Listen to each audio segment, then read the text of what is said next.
Olá, meu querido amigo, minha querida amiga, que bom ter você aqui para nós estudarmos mais uma vez a lição. O tema da lição dessa semana é a história de fundo, o prólogo. Então a gente vai entender mais um pouco sobre isso e o que João tem a falar para nós, ok? Mas antes disso, eu gostaria de dar alguns recadinhos.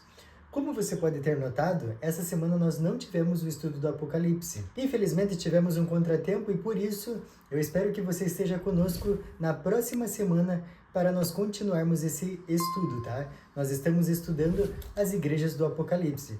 Então é extremamente importante que você esteja conosco para aprender um pouco mais e saber o que essas igrejas representam na nossa vida. Então não perca o nosso próximo estudo, por isso eu já vou te adiantando.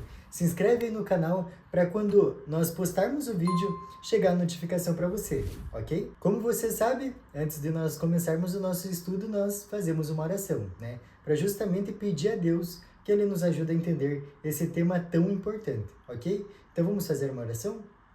Querido Pai que estás nos céus, muito obrigado por tudo que o Senhor tem feito por nós e muito obrigado principalmente porque o Senhor deixou a sua palavra para que hoje nós possamos estudar, Pai. Nos ajuda a entender o que o Senhor quer dizer para nós, esteja conosco, em nome de Jesus. Amém. O nosso verso para memorizar está em João 1, versículo 1. Leia comigo na sua Bíblia. No princípio era o Verbo, e o Verbo estava com Deus, e o Verbo era Deus. Olha só que interessante, nessa lição nós vamos voltar ao início do livro de João. João vai explicar para nós, inspirado pelo Espírito Santo, onde ele quer nos levar. Se você tem estudado a Bíblia há algum tempo, você vai notar que os livros do Novo Testamento geralmente começam com um resumo sobre o livro. Então, nos primeiros versos vão ser mostrado tudo que o livro vai trabalhar. E o início de João não é diferente desses outros livros. João faz uma apresentação de Jesus até mesmo antes da criação. Então, a gente vai entender um pouquinho mais sobre isso. Essa apresentação que João faz sobre Jesus no início do livro dá uma vantagem ao leitor, ou seja, nós, que os personagens não tinham. Como eu já disse em outros estudos, para nós é muito mais fácil julgar os personagens porque nós temos todas as informações do contexto. Para eles era difícil viver a situação. Então a lição dessa semana nós vamos estudar principalmente os primeiros 18 versos do capítulo 1 de João, conhecidos como o prólogo de João. Esses versos resumirão os seus temas principais, os quais serão também examinados em outras partes do livro de João. Então, acompanhe comigo que esse estudo está muito bom. Domingo tem o seguinte título: No princípio, o Logos Divino. Vamos entender um pouquinho mais sobre isso. Vamos pegar a nossa Bíblia e ler do 1 ao 5 do primeiro capítulo de João. Acompanhe comigo. No princípio era o Verbo, e o Verbo estava com Deus, e o Verbo era Deus. Ele estava no princípio com Deus. Todas as coisas foram feitas por intermédio dele, e sem ele nada do que foi feito se fez. A vida estava nele, e a vida era a luz dos homens. A luz resplandece nas trevas, e as trevas não prevaleceram contra ela. Olha só que fantástica a forma que começa o livro. No princípio era a palavra estava com Deus, e a palavra era Deus. Essa frase tem uma profundidade tão grande que talvez nós não consigamos entender. Primeiro, o evangelista remete à história da criação, que está lá em Gênesis 1:1. No princípio. A palavra existia antes do início do universo, e João mostra para nós a eterna existência de Jesus. Nós temos um cérebro muito limitado, nós não conseguimos entender o que é uma eternidade. É uma coisa gigantesca para o cérebro humano. Ele acrescenta, e a palavra estava com Deus, então isso traz para nós a imagem de que eles são muito unidos e têm um relacionamento muito próximo. E ele termina esse primeiro verso com, e a palavra era Deus. Mas como assim a palavra estava com Deus e era Deus? A resposta é encontrada no texto original grego. A língua grega possui artigo definido, mas não artigo indefinido. Em nosso estudo é importante observar que o artigo definido grego indica algo específico, uma pessoa ou um objeto em particular. O texto original grego diz literalmente, a palavra estava com o Deus. Como o termo Deus tem artigo definido, ele aponta para uma pessoa específica, Deus, o Pai. Isto é, a palavra estava com o Pai. Por outro lado, na frase e a palavra era Deus, o termo Deus não contém o artigo definido, o que nesse contexto aponta para as características divinas. Em resumo, Jesus é Deus, não o Pai, mas o divino Filho de Deus, a segunda pessoa da divindade. Olha só que importante que é estudar a lição. Olha que informação valiosa para a gente entender um pouquinho mais de Jesus. Vamos para a nossa parte de segunda-feira? E o título é A Palavra se fez carne. Amém, né? Olha só que grande privilégio que nós tivemos de o próprio Jesus vir aqui encarnado para nos ensinar. Olha só que maravilha, hein? Vamos ler novamente então os versos de 1 a 3 e o verso 14. Acompanhe comigo na sua Bíblia. No princípio era o Verbo, e o Verbo estava com Deus, e o Verbo era Deus. Ele estava no princípio com Deus. Todas as coisas foram feitas por intermédio dele, e sem ele, nada do que foi feito se fez. E o Verbo se fez carne e habitou entre nós, cheio de graça e de verdade, e vimos a sua glória, glória como do unigênito do Pai. Vocês perceberam que João não começa o livro com o nome Jesus? Ou apresentando o seu papel como Messias e Cristo? E o que seria isso? A gente vai ver mais para frente, mas a tradução dessa palavra seria palavra ou verbo, que é o comum que a gente usa nas traduções da Bíblia. Na época em que João escreveu, várias correntes filosóficas usavam o termo logos para se referir à estrutura racional do universo, ou à própria ideia de lógica e razão. João usa o termo logos de maneira completamente diferente. Ele defende que a verdade, o logos, não é um conceito etéreo e abstrato que flutua entre o céu e a terra. O logos é uma pessoa, Jesus Cristo, que se fez carne e habitou entre nós. A palavra grega traduzida como habitou significa armou uma tenda. João aqui está se referindo ao Êxodo, quando Deus disse aos israelitas que fizessem um santuário para ele habitar. E esse santuário era uma construção em forma de tenda, como você pode ver as especificações lá em Êxodo. Novamente, tudo isso para que ele pudesse habitar no meio do seu povo. Da mesma forma, na encarnação, Jesus, o Filho de Deus, assumiu a carne humana ocultando a sua glória. Mas para que isso? Para que as pessoas pudessem entrar em contato com ele. Você consegue entender a profundidade do que a gente está estudando aqui?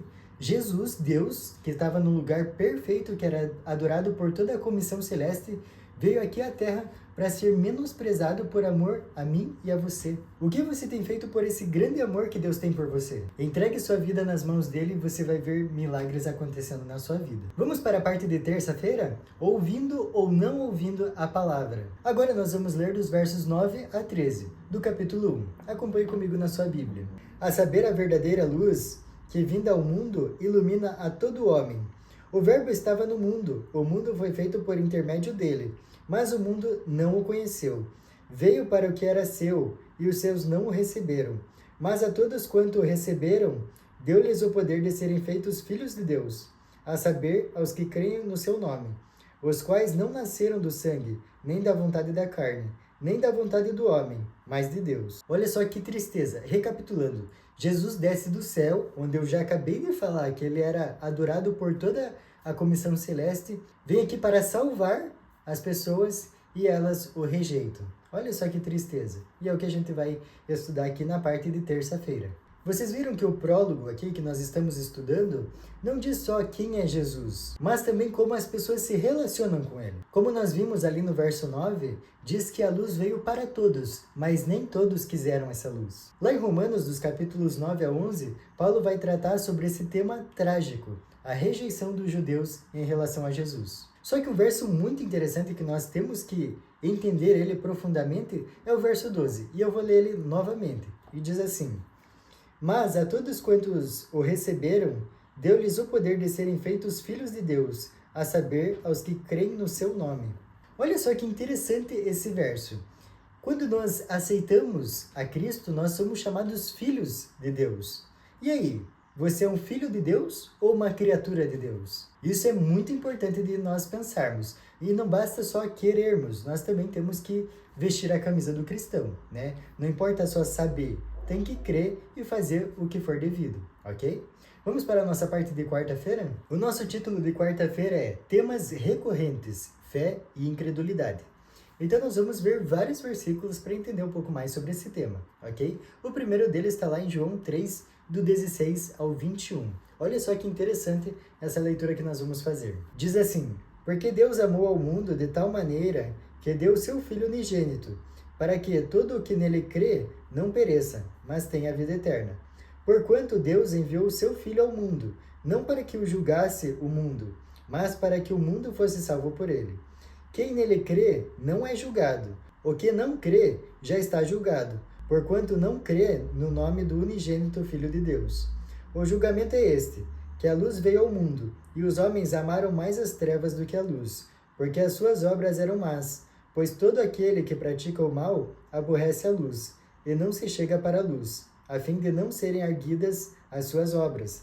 Quem pratica a verdade aproxima-se da luz, a fim de que as suas obras sejam manifestas, porque feitas em Deus. Esses versos que nós acabamos de ler são muito interessantes sobre o propósito e o amor de Deus em relação a nós. Mas não vamos parar por aí, vamos continuar a nossa leitura.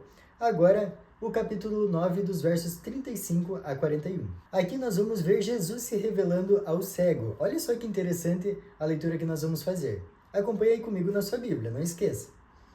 Ouvindo Jesus que o tinham expulsado, encontrando-lhe, perguntou: Crês tu no Filho do Homem?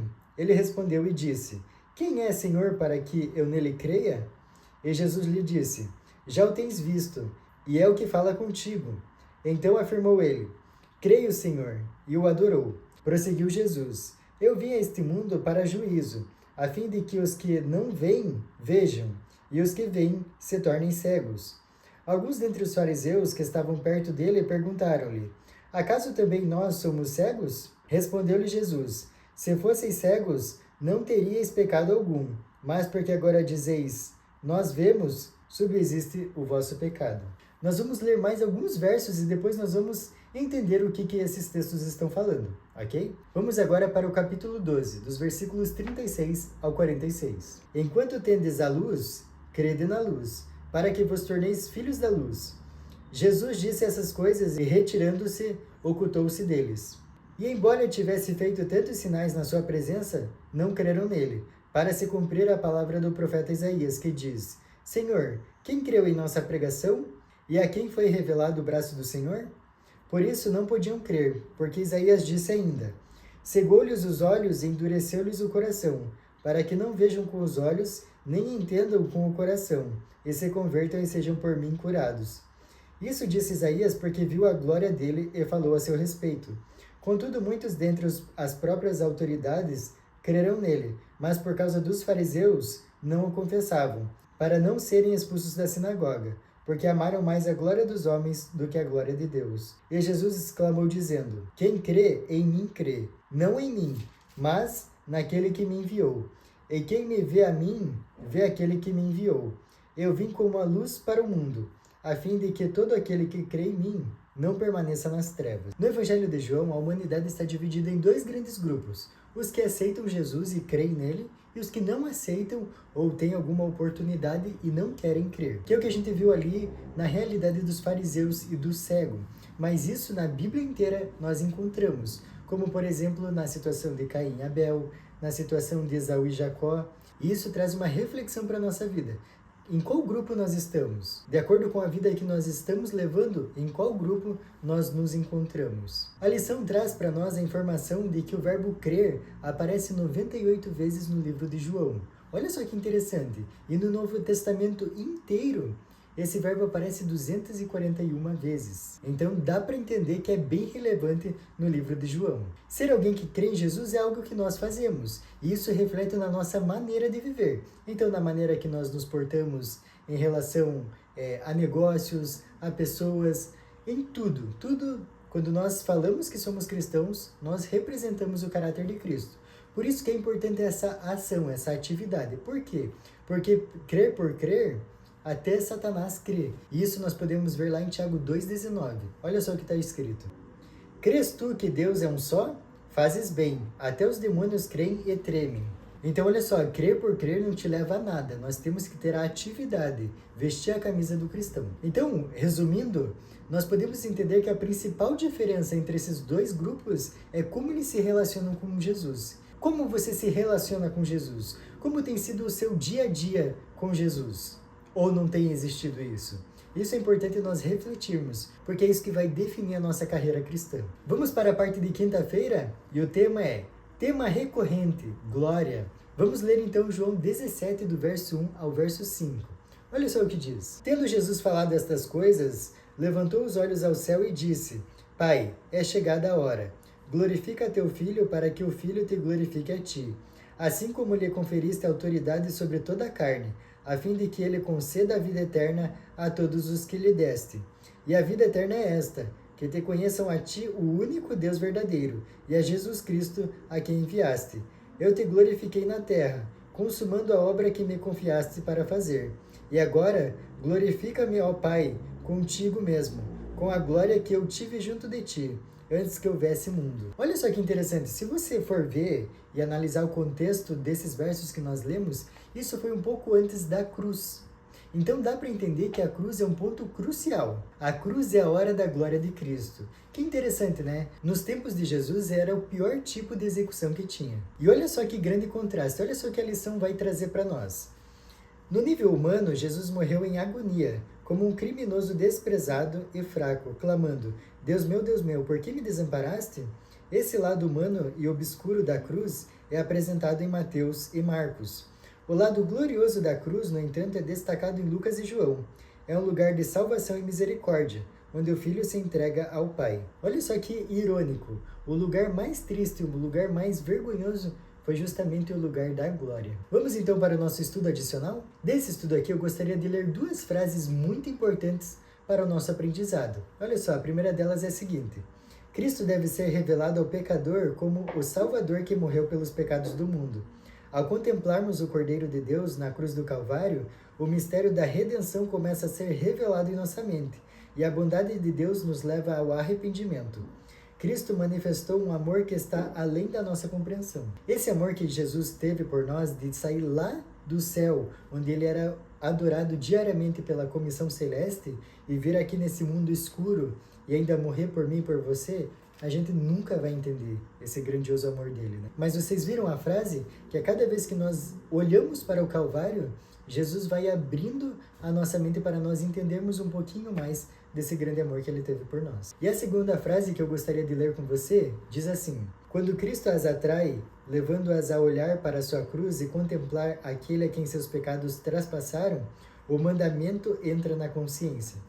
Olha só que interessante, quantos benefícios que a gente tem em olhar para a cruz. Por isso, estude mais sobre esse tema, porque esse tema aqui foi justamente o que trouxe a esperança para nós.